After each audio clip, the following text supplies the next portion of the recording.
Vex Narcol had killed more beings than he could count. His name was whispered in fear across 17 star systems.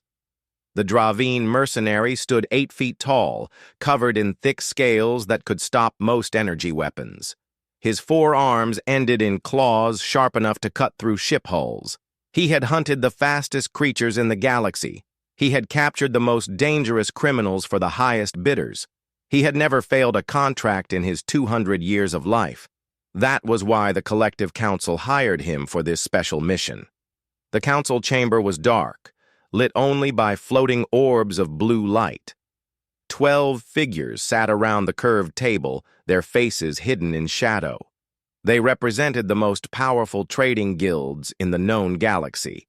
They controlled the flow of credits, weapons, and information across hundreds of worlds. "We have a problem," said the lead counselor, a thin creature with too many eyes. "A species has been interfering with our operations on the Outer Rim. They call themselves humans."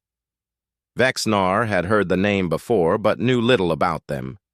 They were a young species, only recently discovered on a small blue planet at the edge of the galaxy. They had barely been traveling between stars for a few centuries. Nothing impressive compared to the ancient races that had ruled space for millions of years. "What threat could such young creatures pose?" Vexnar asked, his deep voice echoing in the chamber. "More than you might think," another counselor replied. "They have been rescuing our slaves, destroying our operations, killing our enforcers. We sent 3 hunting parties after them. None returned." This caught Vexnar's attention. 3 hunting parties meant at least 30 trained killers. Whatever these humans were, they knew how to fight. "We want you to hunt down their leaders," the lead counselor continued. "Capture them alive if possible. Kill them if necessary. Make an example that will discourage others from interfering with our business." Vexnar smiled, showing rows of razor teeth. "What are you offering?" 50 million credits, plus salvage rights to any human ships you capture." It was an enormous sum, even for Vexnar. He agreed without hesitation. The journey to human space took 3 weeks through hyperspace. Vexnar used the time to study his prey. He downloaded every file he could find about humans, which was surprisingly little. Most species kept detailed records about themselves, eager to share their history and culture with the galaxy. Humans were different. They shared almost nothing. What information existed came from traders and travelers who had visited their world. The reports described humans as physically weak. They had no natural weapons, no armor, no special abilities. They could not fly, could not breathe underwater, could not survive in extreme temperatures. They were soft, fragile things that died easily from wounds that would barely slow down most species. But the reports also noted something strange. Humans did not give up. Even when injured, even when outnumbered, even when facing certain death, they kept fighting. One trader described watching a human continue attacking after losing an arm. Another spoke of humans pursuing enemies across entire star systems, never stopping until they achieved their goal. Vexnar dismissed these stories as exaggeration. Every species had legends about their own toughness. It meant nothing. His first stop was a mining colony on the edge of human space. The colony was run by the Collective, using slave labor to extract rare minerals. According to his information, human raiders had been hitting supply convoys nearby. If he waited long enough, they would show themselves. The colony was a harsh place, built on an asteroid with thin atmosphere and constant radiation. Thousands of slaves worked in the mines below, digging until they dropped dead from exhaustion. Guards patrolled the surface, watching for trouble. Vexnar set up his observation post on a ridge overlooking the main compound. He had brought his best equipment: long-range sensors, cloaking technology, weapons capable of cutting through any armor. He was prepared to wait weeks, if necessary. He only had to wait 3 days. The attack came at night, during the shift change when guards were distracted. Vexnar's sensors picked up a small ship approaching fast and low, using the asteroid's magnetic field to hide from detection. It was a clever approach, one that showed experience with stealth operations. The ship landed behind a rock formation half a kilometer from the compound. Vexnar adjusted his sensors and watched as figures emerged. There were only 6 of them, wearing dark armor that blended with the rocks. They moved with careful precision, checking their equipment and communicating with hand signals. 6 against a garrison of 200 guards. Either these humans were insane, or they knew something Vexnar did not. He decided to watch rather than attack immediately. He wanted to see how they operated, to understand their tactics before he struck. What happened next would change everything he thought he knew about war. The humans split into 3 pairs and approached from different angles. They moved like ghosts, silent and nearly invisible even to Vexnar's advanced sensors. The first pair reached the perimeter fence and cut through it in seconds, their tools making no sound. The second pair disabled the communication tower with a small explosive charge that produced only a muffled thump. The third pair took position on a hill overlooking the compound, setting up what looked like a long weapon. The attack began without warning. The pair on the hill started shooting, their weapon firing bolts of energy with terrible accuracy. Guards fell before they even knew they were under attack. The other 4 humans breached the main building, moving room to room with deadly efficiency. Vexnar had seen many military operations in his long life. He had never seen anything like this. The humans worked together perfectly, each one knowing exactly where the others would be. They never wasted a shot, never hesitated, never made mistakes. In less than 10 minutes, they had killed or disabled every guard in the compound. But it was what happened next that truly shocked him. Instead of looting the compound or destroying equipment, the humans went straight to the slave quarters. They opened the cells and spoke to the prisoners in calm, gentle voices. They handed out food and medicine. They helped the injured walk to their ship. When one slave, a young creature barely old enough to work, collapsed from exhaustion, a human picked her up and carried her himself. Vexnar watched through his scope as the human spoke softly to the child, probably trying to comfort her. These were not the actions of raiders or pirates. These were the actions of rescuers. Vexnar felt something he had not experienced in decades: confusion. He had been told these humans were criminals, threats to galactic order.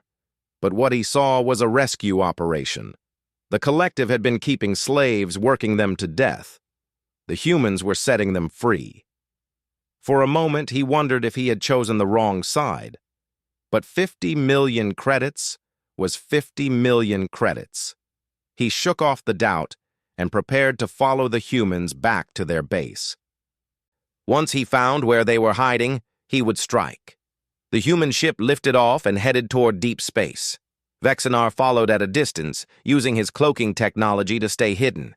The humans were careful, taking a winding route through asteroid fields and around gas giants, clearly trying to detect any pursuit. But Vexnar had been tracking prey his entire life. He knew how to follow without being seen. After several hours, the human ship approached a large asteroid that appeared to be abandoned. But as they got closer, Vexnar's sensors detected something hidden beneath the surface. A base, built into the rock itself, shielded from most scanning technology. Clever. Very clever. He settled his ship into a crater 20 kilometers away and prepared to observe. He needed to know how many humans were in the base, what defenses they had, what their routines were. Patience was essential for a successful hunt. Over the next several days, Vexnar gathered information. The base housed approximately 50 humans, along with hundreds of rescued slaves waiting to be transported to safer locations. They had fighters, cargo ships, and a surprising amount of military hardware for such a small group. But what interested him most were the leaders. 3 humans seemed to command the others. The first was a tall male with gray hair and scars covering his face. He moved with the confidence of someone who had survived many battles. The second was a female with dark skin and cold eyes.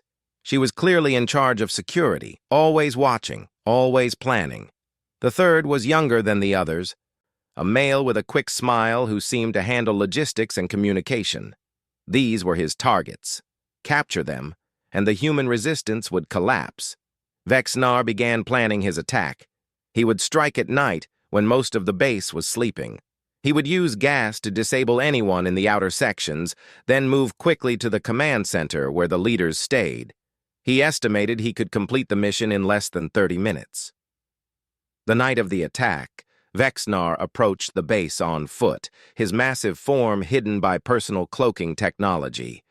He reached the outer airlock and began cutting through the door. That was when everything went wrong. Alarms screamed to life throughout the base. Lights flooded the area where Vexnar stood. He heard the sound of weapons powering up, of boots running on metal floors. They had detected him somehow. Impossible. His cloaking technology was the best in the galaxy. A voice came through speakers built into the walls. It was the female leader, her tone calm and almost amused. "We knew you were there the whole time, Mercenary. We've been watching you watch us.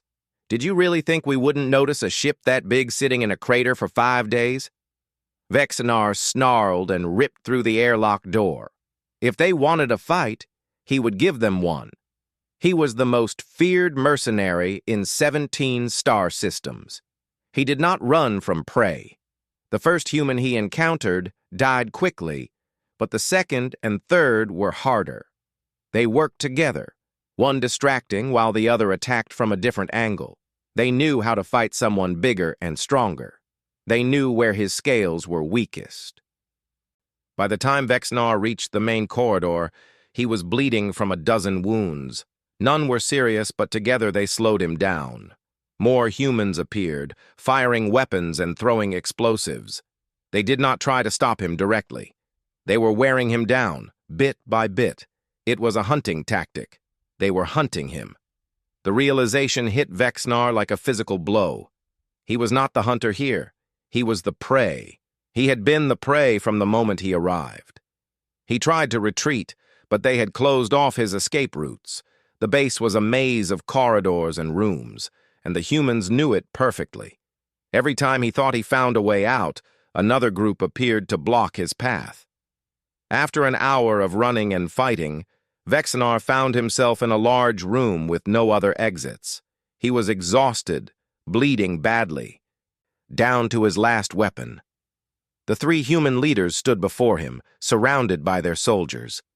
None of them looked afraid. The gray-haired male stepped forward. His voice was quiet but carried clearly across the room. "You came here to hunt us, to capture our leaders, to make an example of us." He paused, his scarred face showing no emotion. "Now you understand your mistake." Vexnar raised his weapon, but before he could fire, the female leader shot it from his hand.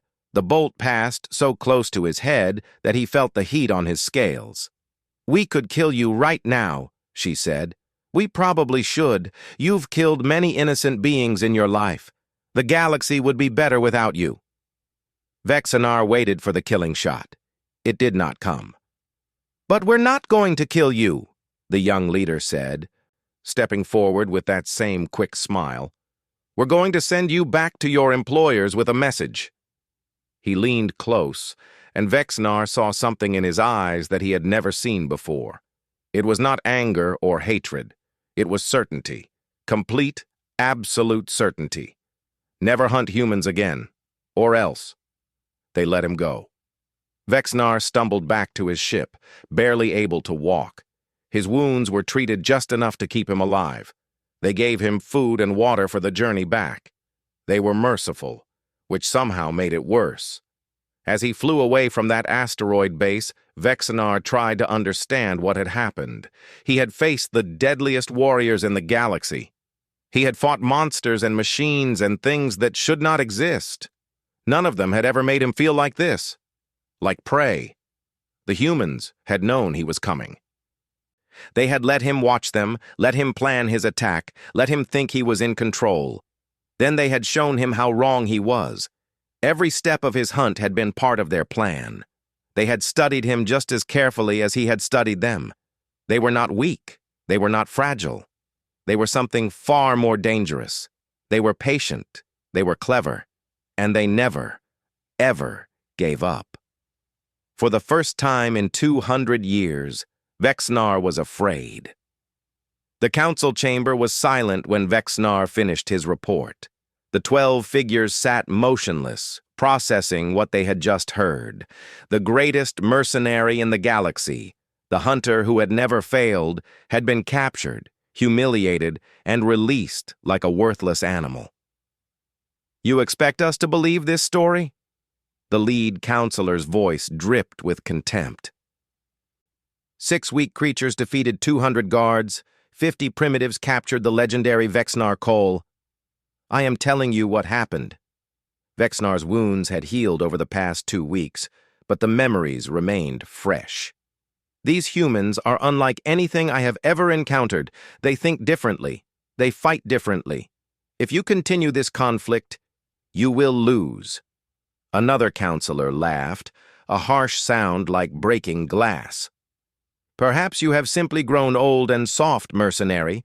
Perhaps your reputation is no longer deserved. Vexnar felt anger rise in his chest, but he controlled it. I am trying to save your lives. These creatures showed me mercy when they could have killed me. That mercy was not weakness. It was confidence. They believe they will win this war, and after what I saw, I believe it too. The council whispered among themselves. Finally, the lead counselor spoke again. We appreciate your warning, Vexnar Cole, but the collective has ruled this sector for 10,000 years. We have crushed rebellions from species far more advanced than these humans. We will not be frightened by the actions of a few lucky primitives.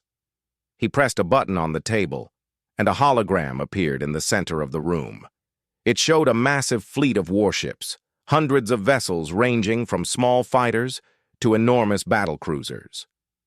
We have assembled the largest military force in our history, 3,000 ships, 500,000 soldiers.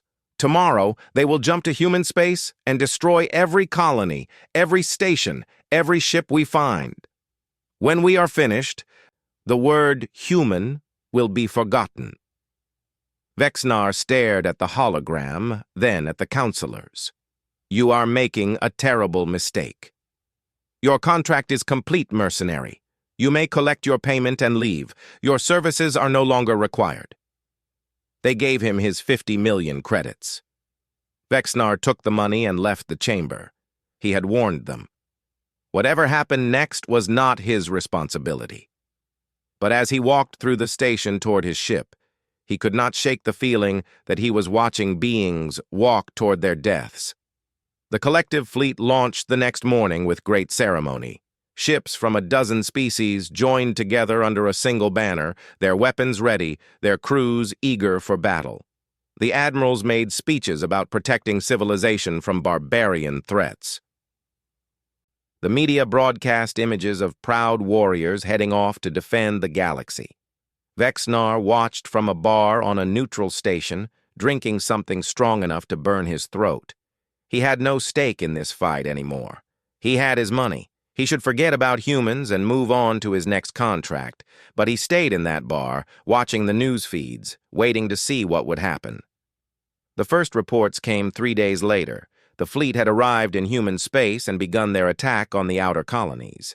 Initial progress was excellent. Several small human settlements had been destroyed with minimal resistance. The admirals sent back triumphant messages predicting total victory within a week. Vexnar noticed something the reporters missed.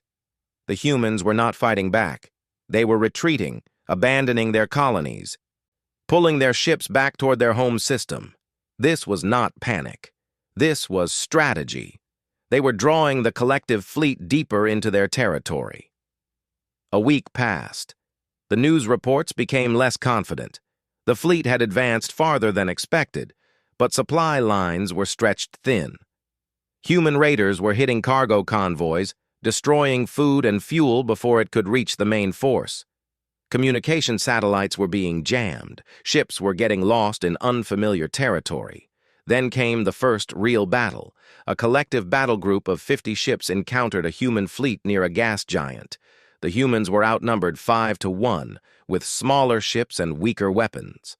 By all logic, it should have been a quick victory for the collective. It was not. The humans used the gas giant's atmosphere to hide their movements. They struck from unexpected angles, hitting critical systems with precision fire before disappearing back into the clouds.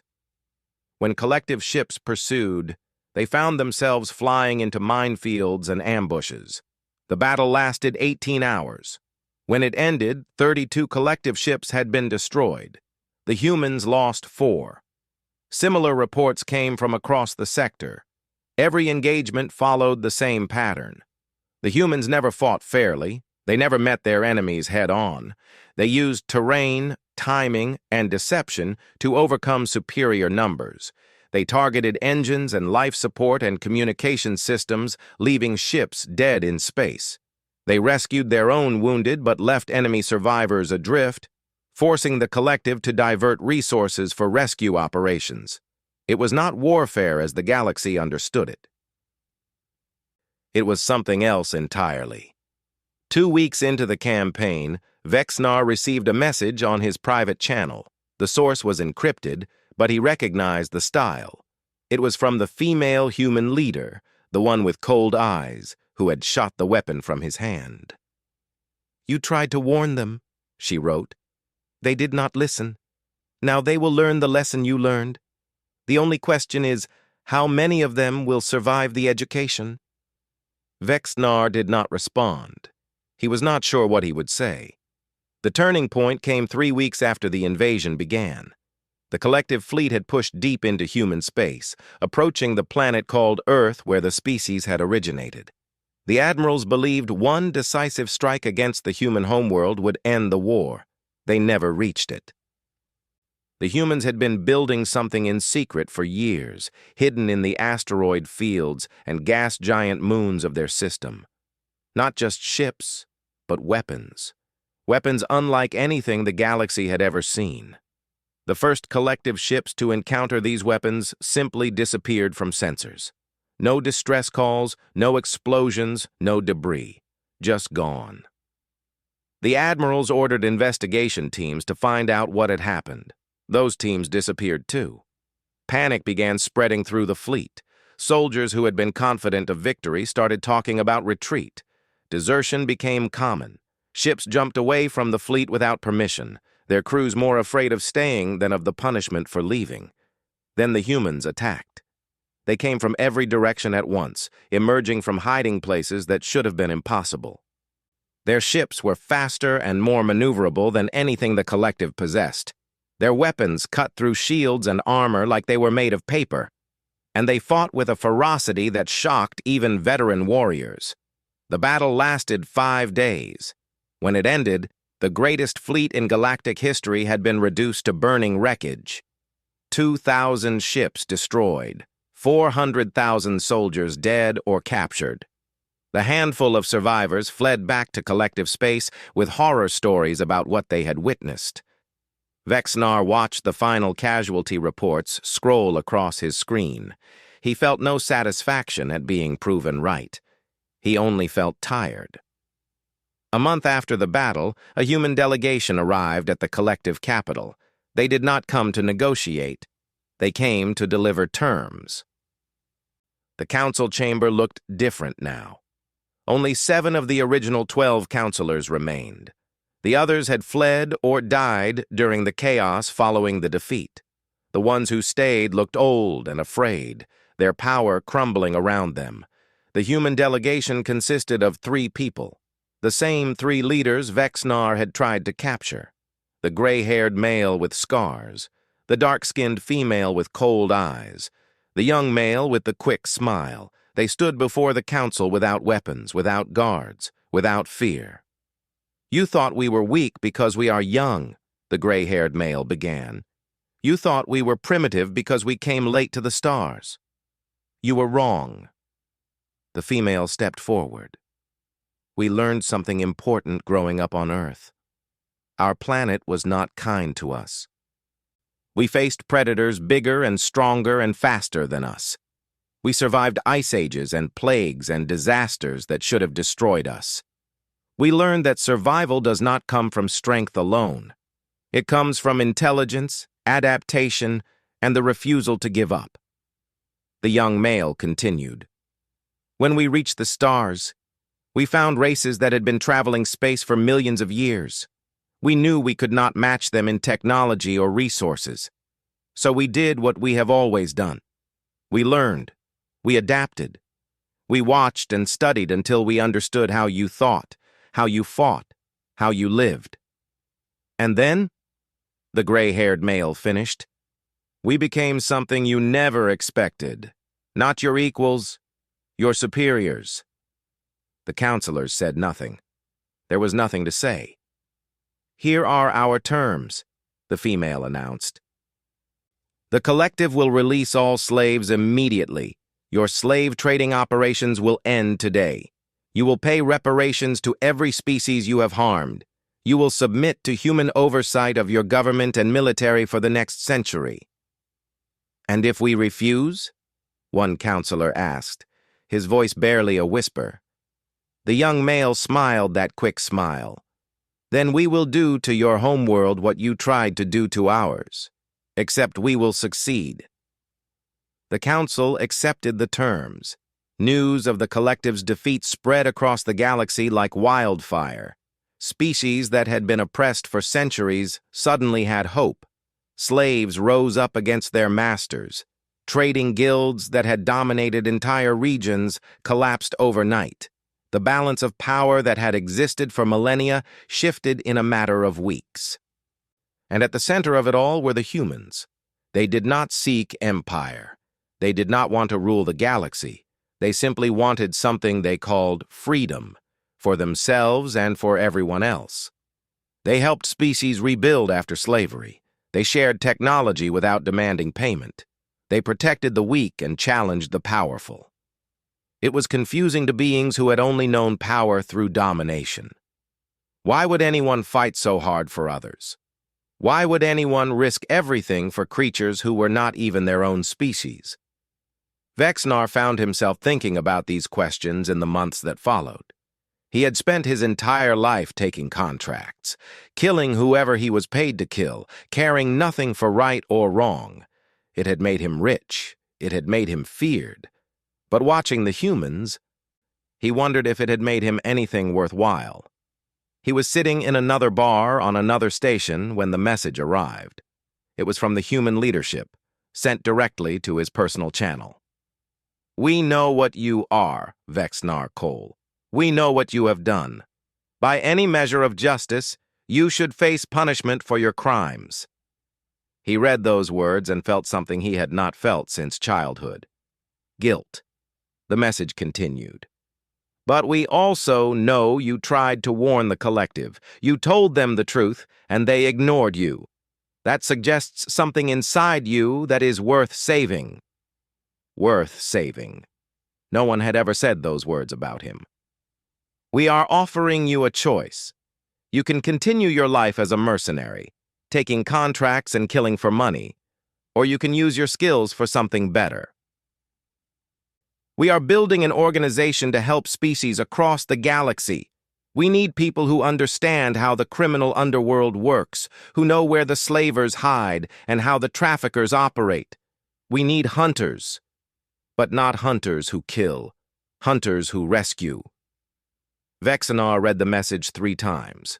Then he sat in that bar for several hours, drinking and thinking about the life he had lived. 200 years of violence and death. Thousands of beings killed for money. A reputation built on fear and pain. What had it all been for? He remembered the human carrying that exhausted child during the raid. He remembered the gentle voices comforting freed slaves. He remembered the mercy they showed him when they could have taken revenge. They were strong enough to destroy their enemies, but they were also strong enough to forgive. That was a kind of strength Vexnar had never understood before. He sent his reply before he could change his mind. "Tell me where to start." The response came quickly, as if they had been waiting. Coordinates for a meeting point, instructions for what to bring, and one final line that made Vexnar smile despite himself. "Welcome to humanity, Mercenary. We are glad you decided to join us." He left that bar and never looked back. Across the galaxy, the word spread among those who traded in slaves and suffering. The legendary Vexnar Cole had changed sides.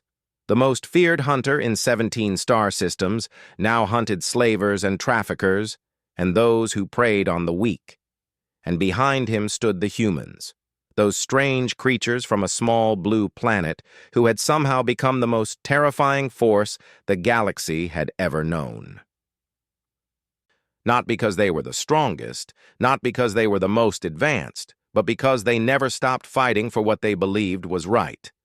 That was the lesson Vexnar had learned in that asteroid base, when they let him live with a warning. Never hunt humans, because eventually they would hunt you back.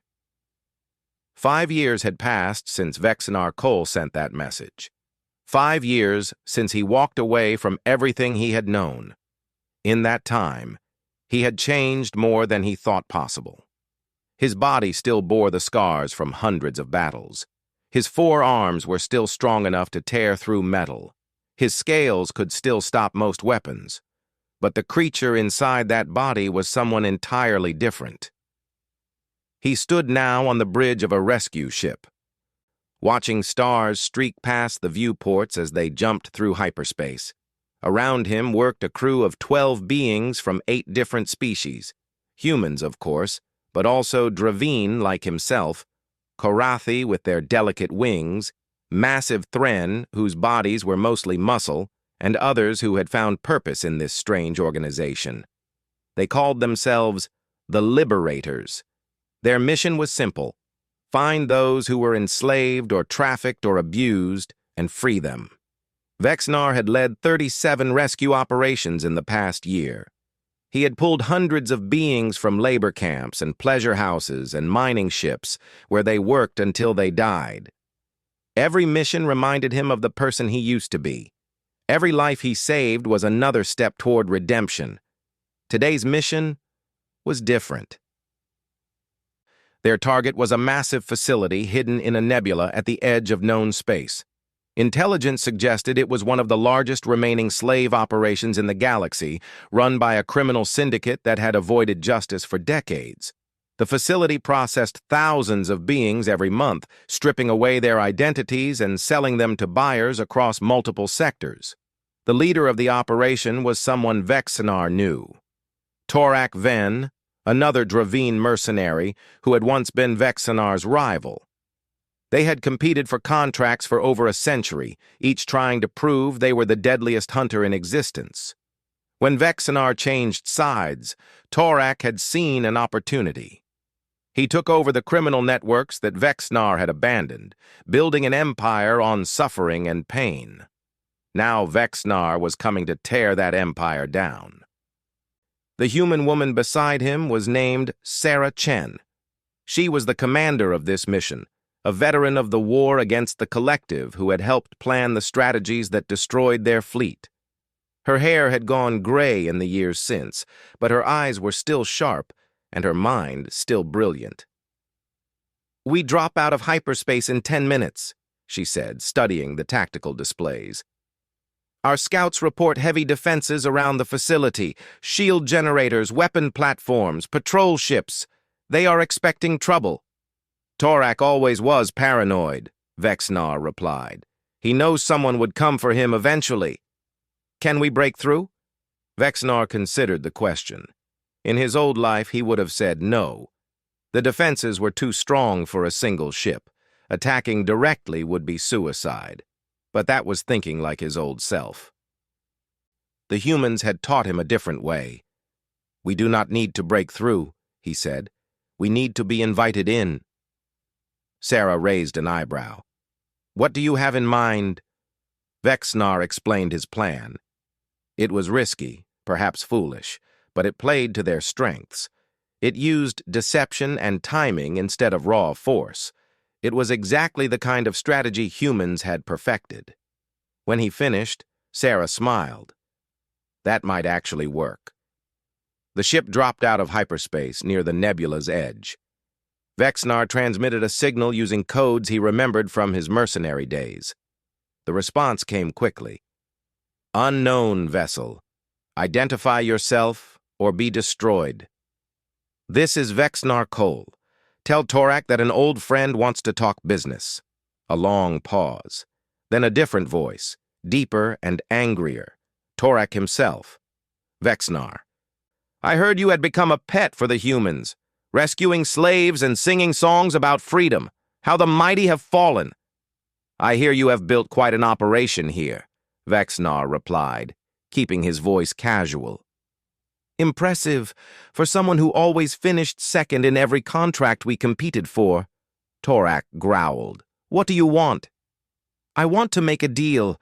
The humans are willing to pay for information about your network. Names, locations, shipping routes. Give me what I need, and I will make sure they leave you alone. You expect me to believe that? You show up at my door offering peace?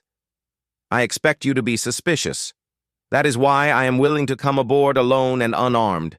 Just like old times, Torak, two hunters sharing information over drinks. Another pause. Vexnar could almost hear Torak thinking. The offer was tempting, information was valuable, and having the humans owe him a favor could be useful.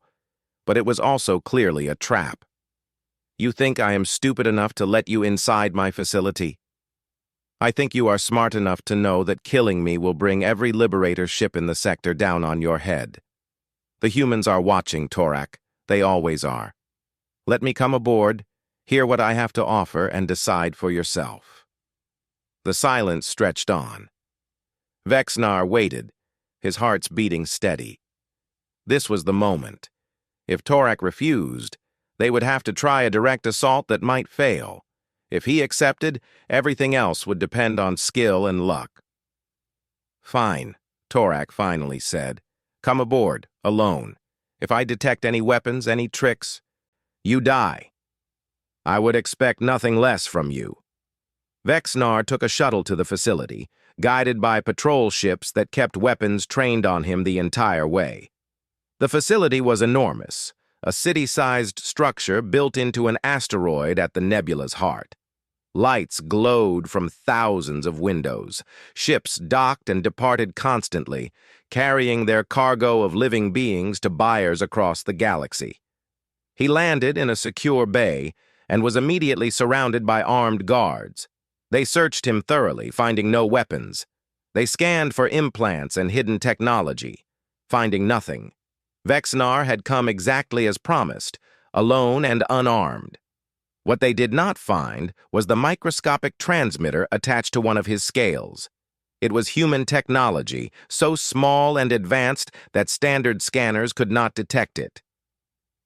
Every word Vexnar spoke, every sound he heard, was being broadcast back to the ship waiting outside the nebula. The guards led him through the facility toward Torak's private chambers. Vexnar memorized every turn, every security checkpoint, every defensive position. He counted guards and noted their weapons. He identified weak points in the structure where explosives could cause maximum damage. He was not here to negotiate. He was here to provide targeting information. Torak's chambers were luxurious, filled with treasures stolen from 100 worlds. The Dravine warlord sat on a throne made from the bones of enemies he had killed. He was even larger than Vexnar remembered, his body enhanced with cybernetic modifications that made him stronger and faster than any natural creature. The legendary Vexnar Cole, Torak said mockingly, hero of the weak, savior of slaves. Look at what you have become. Vexnar stood before the throne, his posture relaxed, despite the dozens of guards surrounding them. I have become something better than I was. You could do the same. Better? Torak laughed, a harsh sound that echoed off the walls. You gave up power for sentiment. You traded fear for friendship. The galaxy used to tremble at your name. Now you are nothing but a servant for those hairless apes. The humans taught me something I never understood before, Vexnar replied calmly. Strength is not just about killing. It is about protecting, about standing for something beyond yourself. Torak sneered. Pretty words. They will not save you when I decide to end this charade. Then why have you not done it already? The question hung in the air. Torak's eyes narrowed. He had kept Vexnar alive because part of him wanted to believe the offer was real. Part of him was afraid of what the humans would do if their agent was killed. And part of him, buried deep beneath years of cruelty, wondered if Vexnar had found something he had not. Give me the information you promised, Torak demanded. Names, locations. Then we will discuss whether you leave here alive. Vexnar smiled. I did not come here to give you information, Torak. I came here to give them information. He pointed up, and Torak followed his gesture without thinking. In that moment of distraction, alarms began screaming throughout the facility. The guards reached for weapons, shouting orders, trying to understand what was happening. Outside, the Liberator ship had moved. Using the targeting data Vexnar had provided, they fired precision strikes at shield generators and weapon platforms. Other ships emerged from hiding places in the nebula where they had waited for the signal. Human ships, faster and deadlier than anything Torak possessed. The battle began. Torak roared with fury and lunged at Vexnar. Even without weapons, a fight between two Draveen was devastating. They crashed through furniture and walls, their claws tearing at each other, their bodies slamming together with bone-breaking force. But Vexnar had spent 5 years training with humans. He had learned their techniques for fighting larger and stronger opponents. He used leverage and timing and psychology instead of brute force. Every time Torak attacked, Vexnar was somewhere else, redirecting that strength against his enemy. The fight lasted longer than Vexnar expected. Torak's cybernetic enhancements made him incredibly dangerous. But eventually, exhaustion and blood loss took their toll. The warlord fell to his knees, breathing hard, his body broken. "Kill me," Torak gasped. "That is what hunters do." Vexnar stood over his fallen rival, memories flooding through him. 100 years of competition, a lifetime of violence and hatred. The old Vexnar would have ended it here, adding another death to his collection, but he was not that person anymore. "No," he said, "you will live. You will stand trial for your crimes. You will face the beings you enslaved and hear their testimony. That is the human way. Justice, not revenge." Torak stared at him with disbelief. "You have gone soft." "I have grown strong," Vexnar corrected. "Stronger than you will ever understand." The battle outside ended quickly. Human ships systematically dismantled the facility's defenses, while rescue teams breached the detention areas. Thousands of slaves were freed that day, their chains broken, their futures restored. Many of them had never known anything except captivity. Now they would learn what freedom meant. Vexnar watched from the facility's command center as the operation wound down. Sarah Chen stood beside him, her face showing the satisfaction of a mission completed. "You did well," she said. "We did well," he corrected. "I could not have done this alone." Sarah smiled. "That is the point, Vexnar. None of us can do anything alone. Together, we can do everything." It was a human philosophy, and Vexnar had come to believe it completely. Months later, Torak's trial was broadcast across the galaxy. Witnesses came from dozens of worlds to testify about the horrors they had experienced. The evidence was overwhelming, the verdict unanimous. Torak was sentenced to spend the rest of his life working to repair the damage he had caused, helping rebuild communities he had destroyed. It was not death. It was something harder. It was responsibility. Vexnar attended the trial as a witness. He spoke about his own crimes, his own journey from hunter to rescuer. He did not ask for forgiveness. He simply told the truth and accepted whatever judgment others made. After the trial, the gray-haired human leader approached him. They had met several times over the years, but always briefly, always during crises. Now the old warrior seemed to have something different on his mind. "You have done remarkable things," the human said. "The beings you have saved number in the thousands. The networks you have dismantled would have operated for generations. You have made a real difference." "I have tried," Vexnar replied. "It does not erase what I did before." "No," the human agreed. "It does not. But that is not the point. The point is that you chose to change. You looked at what you were and decided to become something better. That choice matters more than anything else." He placed a hand on Vexnar's scaled arm, a gesture of connection that would have seemed impossible years ago. "That is what makes us human, Vexnar. Not our bodies or our planet or our history. It is the ability to look at ourselves honestly and choose to grow. You have that ability. You always did. You just needed someone to show you how to use it."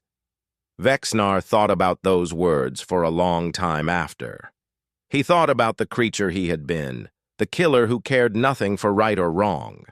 He thought about the creature he had become, the rescuer who found meaning in saving others. The distance between those two versions of himself seemed infinite.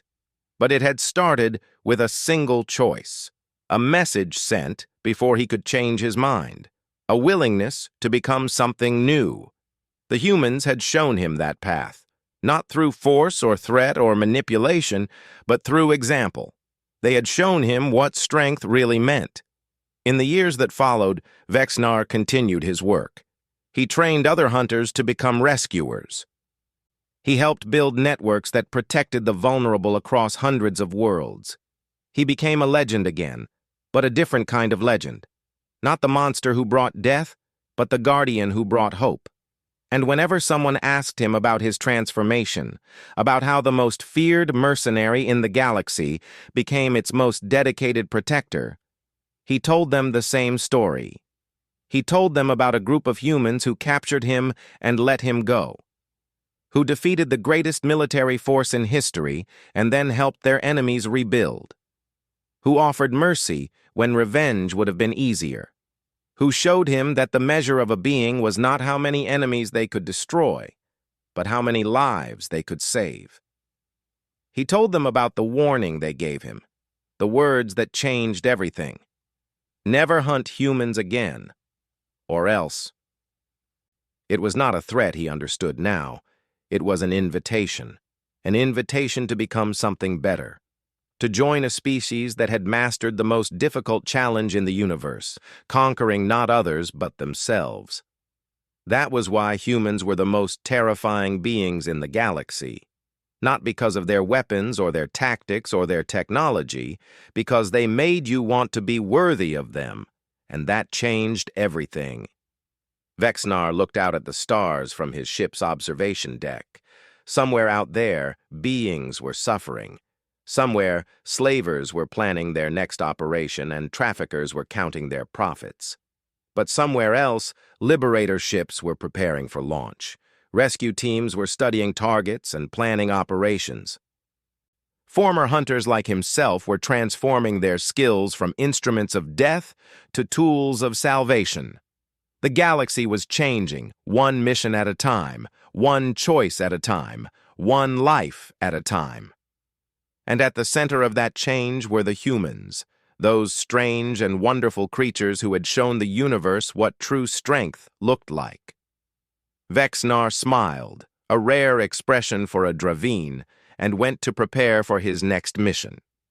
There were lives to save, there was work to do, there was a galaxy to make worthy of humanity's example, and he would never stop until it was done.